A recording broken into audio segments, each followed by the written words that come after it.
Hi, welcome to today's community chat. We're here with Marckel Bonds. He is the executive producer of A Seat at the Table, which is happening next Thursday, so a week from today, mark your calendars, at the Virginia Museum of Contemporary Art. It's a Something in the Water community event. I know everyone is excited for some of the events to come, and this is one that's happening the night before the festival begins. So I'm going to bring him on, and we're going to have a conversation, just letting you guys know what to expect. So Marckel, thank you for joining us. Thank you for having me. I think, and I said this as you walked in, but the hype for Something in the Water this year is there, and everyone's excited for the community events, to the actual festival, to the free events at the festival, to all of the events in between with Yellow and some of the other organizations. So really appreciate you coming in today. Yeah, thank you for having me. We are very excited as well. Yeah, I'm sure. Well, first, just get started. Can you just tell us what your role is and how it's going? Yeah, no, I'm serving as the executive producer for A Seat at the Table. I'm facilitating through the Urban League of Hampton Roads. And for A Seat at the Table, we are partnering with Virginia Mocha.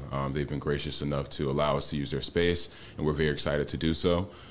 So A Seat at the Table, in a sense, will be an arts and culture celebration, very intentionally celebrating arts and culture within the Black community as well as other minority communities. Our presenting sponsor will be Walmart. We are very excited to work with Walmart on this venture as well as with our other sponsors. But just like you said, it'll take place at Virginia Mocha next week on Thursday from 6 p.m. to 11 p.m. And, they're putting this right at the start of the festival, really opening right before, the opening day. Right. They want this to be a big aspect, celebrating the culture, celebrating the arts. Can you talk about why this event was so important? Right. No, definitely. I feel like there's natural synergy there with the Something in the Water Festival. I think it's a great event, especially for Virginia, but also for the creative community. And I think a lot of times Hampton Roads can always use more support, especially with what we're doing. So we were able to not only feature the spring exhibit that Mocha already has in their museum, but we were able to select 4 additional artists to be featured throughout the event. So we'll be featuring Chris Green, who's an acrylic painter. We also have Quirky. He does sculptures and Afrofuturism type painting. And then we also have Ashley Rennell. She's actually a Portsmouth business owner. She owns Art House Noir, which is a residential gallery. And then last but not least, we have Low Scar Creations, who goes by Jay Ortiz. He does epoxy and resin styled art. But I think it's very important to increase and amplify these platforms as well as connect people with the resources that will be strengthened and displayed throughout the Something in the Water Festival. Absolutely. And where music can sort of take center stage, obviously, at the festival, to have a venue like this, to be able to showcase other sides of culture and art is such a wonderful platform. Definitely. Yeah, to continue that. The one thing I want to talk about is Virginia Mocha. They do a good job of not just having art on the walls, right? They're bringing things to life. They have a purpose. They just had one, a month or two ago that was talking about homes and homelessness and what a home means. And what a great place to sort of take that. Like, they take the art off the walls. To have these artists there, presenting that are local. What was the decisions, going back to maybe planning of figuring out what artists, you wanted to bring into this? Right. And Virginia Mocha is very unique in that they are a non-collecting gallery, similar to the gallery that Miss Gary Ryan, the CEO and director of Virginia Mocha, previously worked at. So again, we're very excited to work there. As far as selecting the artists, as well as the musicians, we kind of just looked right in our backyard. There are various and multiple artists to select from in this area, so it made it challenging. But we were able to select these artists with the collaboration of our team. Essentially, everybody submitted different people, and we looked through the submissions, and we kind of selected what we felt like would curate the evening the best, as well as the music. We will have Fortresses doing live music at the event. Fortresses is a local jazz band. We'll also have 2 DJs throughout the evening, DJ Joe Froxy as well as Fake Azumi. Both are very well-known local as well as nationally renowned DJs. So we're very excited to feature them as well as the participants on our panel. We really wanted to show different creatives from different sectors and also be able to connect, show information, as well as highlight them at the same time. And, thanks for bringing up the panel. I think that's a very good space to have that in, to be able to have that conversation, especially going into a weekend where, music and performance is sort of going to take over to set the stage of what that means, the night before. But do you know some of, the questions or some of that dialogue, that might take place on that panel? Yeah, definitely. Great question. We also just sent the information out to our panel, so they're very excited. But our panel will be moderated by Stephanie Walters. Stephanie is very familiar with Wavy, as well as she's the director of engagement for Pharrell's nonprofit, Team Yellow, who plays a gracious part in the Something in the Water Festival.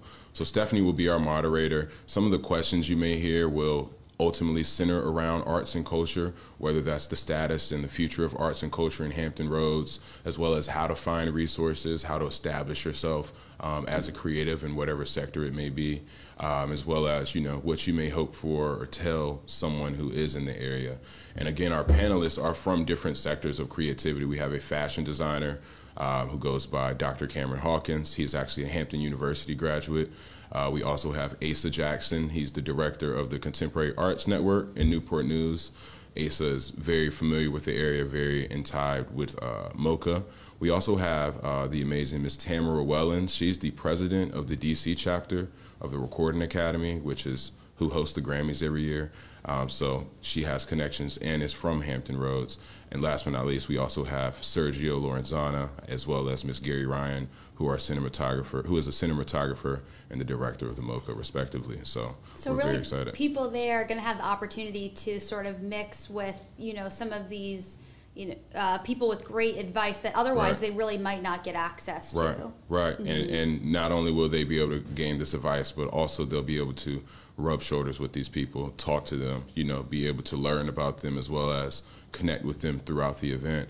And, not only in whether you're in VIP or not, because we do have a VIP art gallery as well as general admission, but the auditorium is where we're going to host the panel. So everybody will have the opportunity to also ask questions to these people as specific as you want. So we're very excited to have our panelists. Absolutely. And, is there going to be a concert section, where that takes place after the panel? I mean, can you, I think people are curious too, and we're so interested in some of the more like existential questions, I guess. But, what is the night going to be like? I know you all have a schedule up that people can see, but can you just give us a look at, what the night's going to look like? Right. Whether or not you've been to Virginia Mocha, we are going to have an arts and culture celebration, and we're going to utilize the entire museum.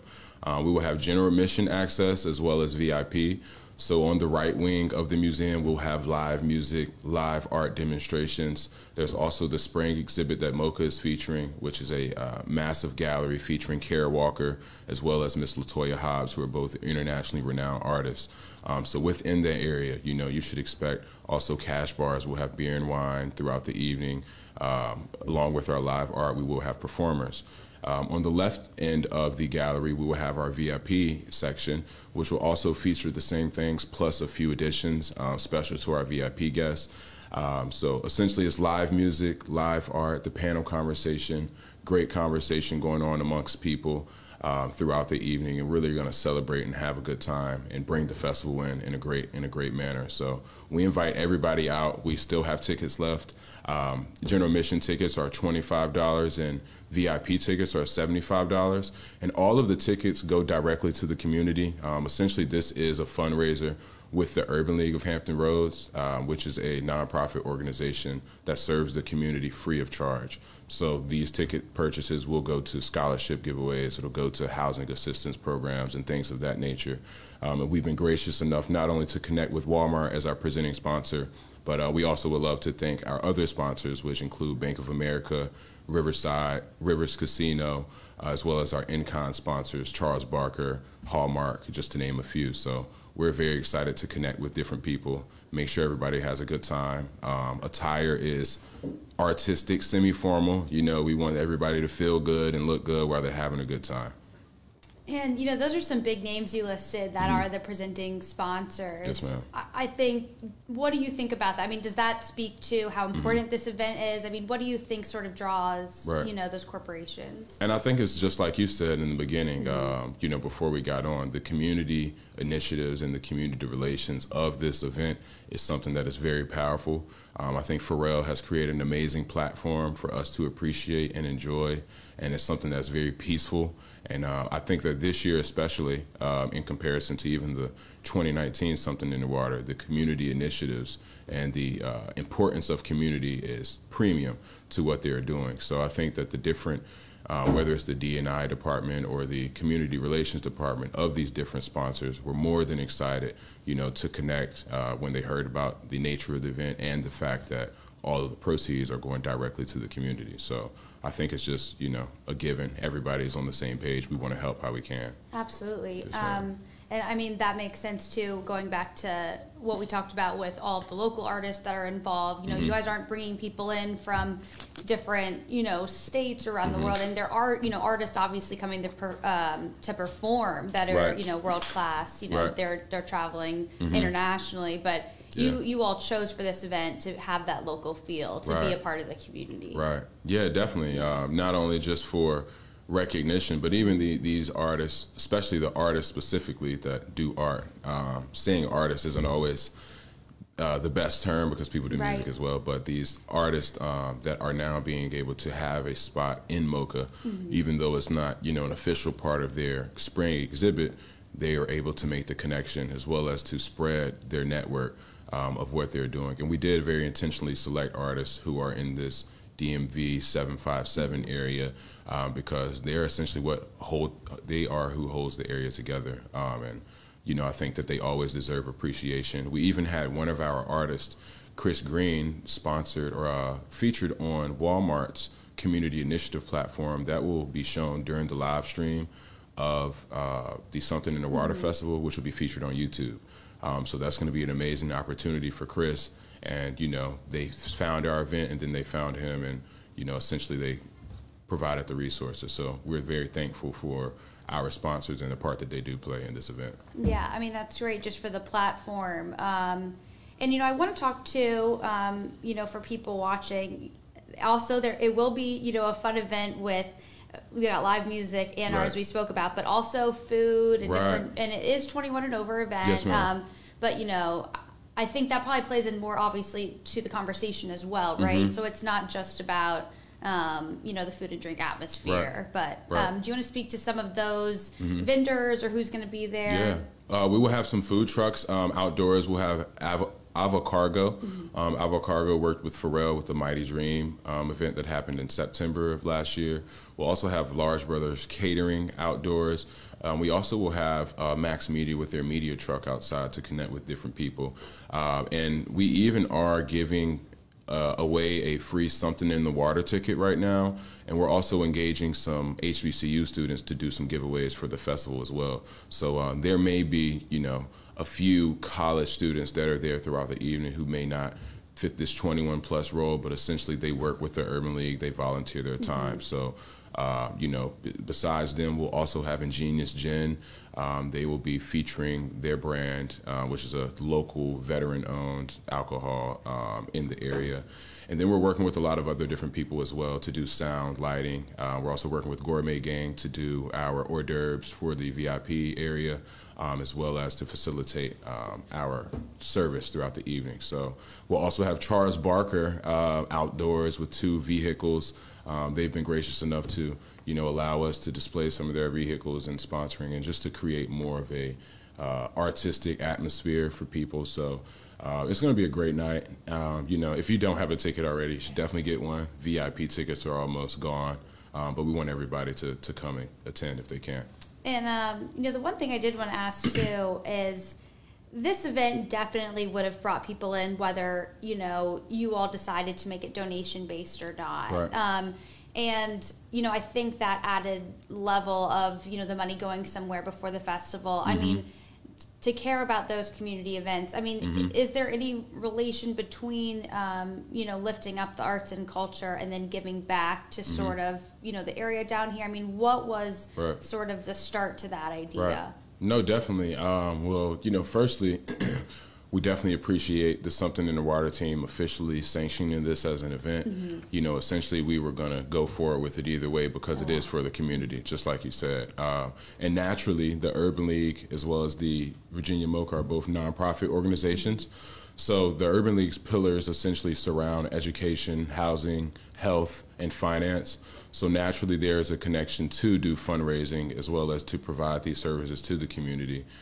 Essentially it's a civil rights organization along with a nonprofit, and the goal of the Urban League is to close the wealth gap between Black Americans and white Americans. So essentially it's natural, you know, it's on the top of our mind, and we weren't even looking to necessarily gain profit. The main piece of it originally was to celebrate arts and culture, to share this platform that Pharrell has created with us to a national level with some of our local artists who deserve to be heard, who deserve to be seen, or who have great stories. And, you know, we're always looking to support the community. I think the Something in the Water team as well as Walmart also had the same idea. So the fact that it is a fundraiser is just like the icing on the cake. And it's an amazing opportunity. And even if you can't, you know, attend, we still can take donations for, you know, the community. And it's something that is tax deductible because of the nature of the organizations. That's really interesting. I mean, that you all, you know, were sort of planning this event, you know, in conjunction with what's happening at Something in the Water, and then it sort of teamed up, that effort. Yeah. That's great. Yeah. They put out a opportunity to propose an event. We saw the opportunity. We met with our team, created the outline as they instructed. It was almost like writing a grant. You know, this is what we need. So we as Pharrell said at the Mighty Dream, we tried to create what's missing. So we definitely are appreciative for the opportunity. Absolutely. And, you know, the other thing I wanted to say, if you can't attend this event, and there is some B-roll going on the screen that Marckel gave us, you know, showing some of the people on the panel and also some of the artists that are going to be there. I mean, you can look up these artists, right? You know, they're on, I'm sure, YouTube, Instagram, everyone's now on all the, you know, social media for part of their, you know, music platform or art platform. But, you know, I'm assuming you've seen some of these artists before, or you started networking with them. I mean, they're playing locally, right? You know, in Norfolk, Hampton, Newport News, wherever they're at. So, you know, in your perspective, and you're performing there too, I mean, how does this compare to other venues that you've played before? And, well, I mean, Virginia Mocha is, you know, a premier place. It is a place that is a heartbeat and a hub for creativity in Virginia Beach. I also think Virginia Beach is a very unique area as well. So to have this level of artistry, you know, whether it's somebody who's establishing themselves, right? Mocha has some artists in residence who have great accomplishments, but they're also looking to reach a level such as Care Walkers, right? All the way up into some of our panelists who, I mentioned the Hampton University graduate. You know, since he's graduated from Hampton, he's opened 3 storefronts. He's been featured by Google and Revolt TV. You know, these are great accomplishments. So to have this caliber of artists and to come to this area, I think is very inspiring for other creatives in the area. Because one thing Hampton Roads definitely has is creatives, you know, whether it's dancers, painters, artists, you know, people who do murals, whatever the case may be, or even down to, you know, podcasting or media and things of that nature. So, you know, I think we're just honored to have this caliber of participants in our event. They are very excited as well to connect with the Something in the Water brand because that essentially helps them as well. You know, we wanted to, again, share the platform as much as we possibly could because it can help so many people to do more, even better, great things. Absolutely. And, you know, mentioning that, you know, there are so many districts popping up. There are so many festivals and different things happening right now in this area where we're really trying to uplift that, you know, between the Vibe District. And I know some things are happening down there, you know, for Something in the Water. So, you know, there's a lot of connection points happening right now for everyone. Yeah, the Vibe District is amazing. I'm a big fan of the Vibe District, as well as just the other community organizers who are doing things for Something in the Water. And, you know, essentially we're going to have a unique museum experience. You know, a lot of people have reached out to me like, I've never done anything like this. You know, what should I expect? I just think that you should expect, you know, probably something you've never experienced before, but something you won't forget. Well, I think, you know, we covered so much of what's happening, and I think people are just going to have to go and see, you know, what comes from these panel conversations and questions in the audience, because that will just take it to a different level, obviously, seeing what help people need or what advice they need. I mean, you're performing there, and, and you're going to be there. Is there anything you hope people bring to the event? I mean, do you hope people show up that maybe are even aspiring artists that don't, you know, they're not that platform yet? I mean, who do you hope, you know, shows up and asks for advice? Yeah, well, if you show up, I hope you bring a friend, you know, or a coworker or something of that sort. You know, I'm expecting to see, just like you said, emerging artists, maybe new creatives, people who are starting up their business, all the way up into, you know, people who work within the corporate world of, you know, different corporations, different sponsors, different people from the Something in the Water team. You know, very intentionally, there's going to be people in the room that should meet other people in the room. You know, we want to try to place all the right people in the area. And whether or not you're in the creative community, there's still something there for you. You know, there's still a great time for you. So we're expecting really to see what the heartbeat of Hampton Roads is. That's who we want to come to this event. And we also want them to pull somebody else in who may not be as familiar with it. Because I do think we do a lot of things here, but a lot of times we can better work together. And I think that this is a great collaborative effort. I'm expecting also to see all of the other community organizers for the Something in the Water Festival. As you mentioned, there's a lot of things going on at Vibe District, 24th Street Stage, 17th Street Stage, and these are all free community events as well. So, you know, if you want to know what's going on for the weekend, you definitely should be there. And if you're going to get involved in any type of way, I would invite you out as well, and we would love to have you. You can get your tickets at ulhr.org/seat at the table as well. Great, and I have that linked here for anyone watching, and we'll also have it up on wavy.com with some of the information from this chat. But Marckel, is there anything else that you want to add or you want to speak to? I just would like to thank Wavy for allowing us to share the platform and let more people know about this event. We're very appreciative for the opportunity and the support. Again, I would like to thank our sponsors. I would like to thank the amazing team at Urban League. You know, special shout out to Danny and Letitia for helping piece this together, as well as Robbie from the Something in the Water team. So we're very excited to have you. Again, VIP tickets are selling fast. You know, we want you to get tickets. We will be selling tickets at the door, probably just general admission. Again, everything is donation-based. This is a semi-formal event. You can get your tickets at the link on the screen. But ultimately, we want you to come out and have a good time and make it something to remember to kick off the festival. And come out as yourself. I like the way that you talked about how to dress. You know, I think that's important. You know, nobody needs to, you know, dress cool a certain way because of who they're running into. You guys want everyone to show up with their own originality and their creative side. Yeah, we said dress to express, you know, was kind of the term we went with. But, you know, whatever makes you comfortable, it makes you feel like, you know, you are expressing yourself in what you're looking for, then we encourage it. And we, again, thank you for the support in advance. Well, Marckel, thank you so much. Thank you. And thank you to everyone that's tuning in on YouTube, Facebook, and wavy.com. And this will be available, you know, living there on YouTube and Facebook, and also an article on wavy.com today. So thank you so much, Marckel. Thank you for joining us. And thank you. And good luck on the event next week. Thank you. I will see you guys at a seat at the table. Yeah. Awesome. Thank you.